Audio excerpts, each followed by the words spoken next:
नमस्कार, मैं राकेश। खबरों की फहरिस्त में स्वागत है आपका 5 जिले 50 खबर में। तो आइए रूबरू होते हैं जिले वाइज खबरों से। देहात एसीबी की टीम ने सुल्तानपुर इलाके में कार्रवाई करते हुए एक महिला सरपंच को 1000 रुपए की रिश्वत लेते रंगे हाथों गिरफ्तार किया है। आरोपी महिला संतोष कोटड़ा दीप सिंह पंचायत की सरपंच है, जिसने हैंडपंप रिपेयरिंग का बिल पास करने के एवज में 1000 रुपए की रिश्वत ली। एसीबी ने महिला सरपंच को गिरफ्तार कर लिया।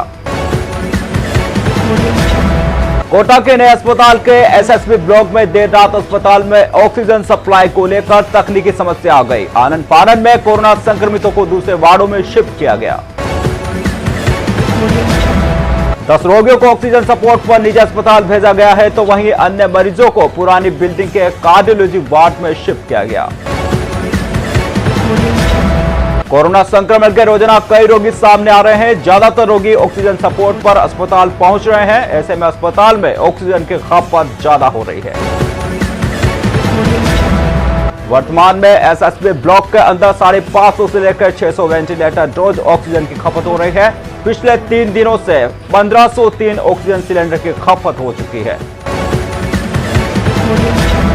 लीकेज की समस्या सामने आई है, उसे दुरुस्त कराने के लिए टेक्नीशियन बुलाए गए हैं, जो लीकेज को ढूंढकर उसको सही करेंगे। लीकेज के चलते 45 मिनट में 16 सिलेंडर खाली हो रहे हैं। कोटा के चंदेसल स्टेशन के पास 7 फीट लंबे मगरमच्छ की ट्रेन की चपेट में आने से मौत हो गई। बीती रात मगरमच्छ रेलवे ट्रैक पर पहुंच गया था और ट्रेन की चपेट में आ गया था।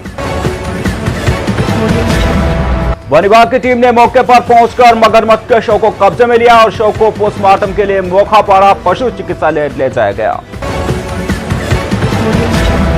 मोखापाड़ा पशु चिकित्सालय के डॉक्टरों ने वन कर्मियों से अपने विभाग का डॉक्टर लेकर आने की बात कही। इस चक्कर में मगरमच्छ का पोस्टमार्टम नहीं हो सका। घंटों बीत जाने के बाद भी वन विभाग के उच्च अधिकारी व डॉक्टर अस्पताल में नहीं पहुंचे। इस चक्कर में वन कर्मी घंटों तक मगरमच्छ के शव को लेकर अस्पताल के बाहर ही खड़े रहे। मेडिकल बोर्ड का गठन नहीं होने से मगरमच्छ के शव के पोस्टमार्टम का इंतजार होता रहा, जबकि मेडिकल बोर्ड में 3 चिकित्सक विभाग के उच्च अधिकारी, जिला प्रशासन का एक प्रतिनिधि मौके पर मौजूद होना जरूरी है। कर्मचारियों के पास संसाधनों का अभाव भी नजर आया। कर्मचारियों के पास सिर्फ वन विभाग का वाहन था, मगरमच्छ के शव को ढकने के लिए त्रिपाल तक नहीं था। अंता में कालीसिंध नदी के बीच टापू पर बने खेत पर मजदूरी करने गए 1.5 दर्जन मजदूर कालीसिंध नदी में तेज बहाव आ जाने के कारण फंस गए। एसडीआरएफ की टीम ने रेस्क्यू कर 20 घंटे बाद सुरक्षित बाहर निकाला। नागदा के पास कालीसिंध नदी के बीचों बीच एक बड़ा सा टापू बना हुआ है, जिस पर खेती की जाती है। 19 मजदूर खेत पर कार्य करने गए थे। कालीसिंध नदी में तेज बहाव आने के कारण सभी मजदूर टापू पर ही फंस गए। मजदूरों ने पूरी रात टापू पर बने खेत पर ही गुजारी। इसकी सूचना गांव वालों ने प्रशासन को दी। प्रशासन ने घटनास्थल पर पहुंचकर एसडीआरएफ की टीम को रेस्क्यू के लिए बुलवाया। इसके बाद सभी मजदूरों को सुरक्षित बाहर निकाला गया।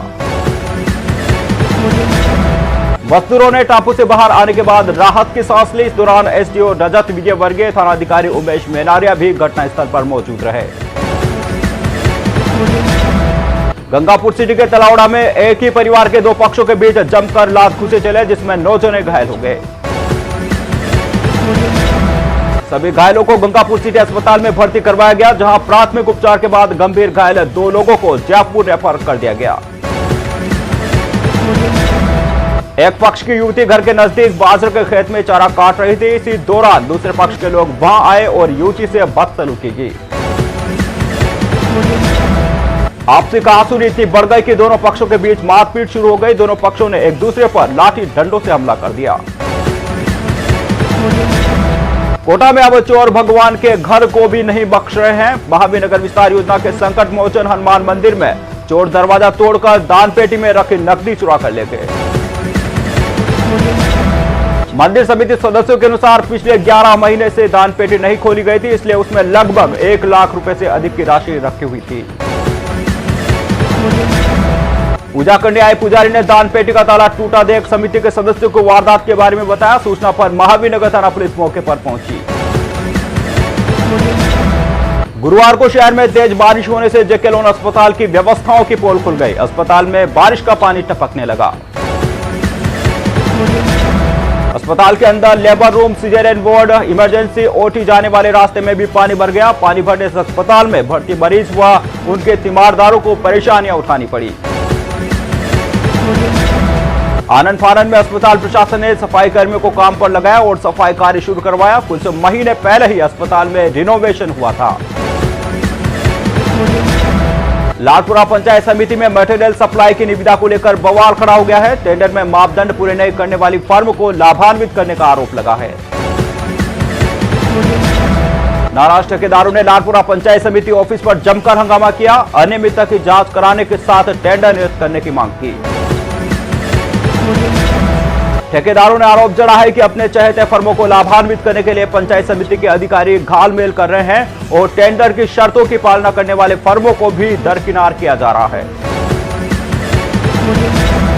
देश भर में 8 सितंबर तक नेत्रदान पखवाड़ा मनाया जा रहा है। राष्ट्रीय अंधता नियंत्रण कार्यक्रम के अंतर्गत एमबीएस के नेत्र रोग विभाग में 35वां नेत्रदान पखवाड़ा मनाया गया। नेत्र रोग विभाग के faculty member, resident doctor, nursing कर्मी सहित 20 लोगों ने नेत्रदान का संकल्प पत्र भरा। विभागाध्यक्ष डॉक्टर जयश्री ने नेत्र विभाग के नेत्रदान केंद्र की उपलब्धियों की जानकारी दी। NH 27 पर झालीपुरा से खेड़ली पांडे की ओर जाने वाले मुख्य मार्ग की हालत काफी खराब है। स्थानीय लोगों ने कई बार उच्च अधिकारियों को अवगत कराया, लेकिन हालात जस के तस हैं। लोगों का कहना है कि इस रोड की समस्या बहुत बढ़ चुकी है। ये सड़क कोटा बारा हाईवे से लगभग 15 गांवों को जोड़ती है। केंद्र सरकार के निजीकरण के खिलाफ NSUI कार्यकर्ताओं ने उपखंड कार्यालय पर प्रदर्शन कर उपखंड अधिकारी को रेल मंत्री के नाम ज्ञापन सौंपा और रेलवे का निजीकरण किए जाने का विरोध जताया। सवाईमाधोपुर जिले के छाण कस्बे में किशोरियों के साथ छेड़छाड़ करने और विरोध करने पर परिजनों से मारपीट करने का मामला तुल पकड़ता जा रहा है। श्री राजपूत करनी सेना के बैनर तले राजपूत समाज के लोगों ने कलेक्ट्रेट के समक्ष विरोध प्रदर्शन किया और आरोपियों के खिलाफ कड़ी कार्रवाई की मांग को लेकर एसपी को ज्ञापन सौंपा। बारा के अंता में टेंट डीलर एसोसिएशन ने एसडीओ को ज्ञापन सौंपा है, जिसमें मांग की गई है कि शादी समारोह के लिए कम से कम 300 से 400 व्यक्तियों के शामिल होने की अनुमति दी जाए। तो 5 जिला 50 खबरों में फिलहाल इतना ही। दीजिए इजाजत राकेश को। नमस्कार।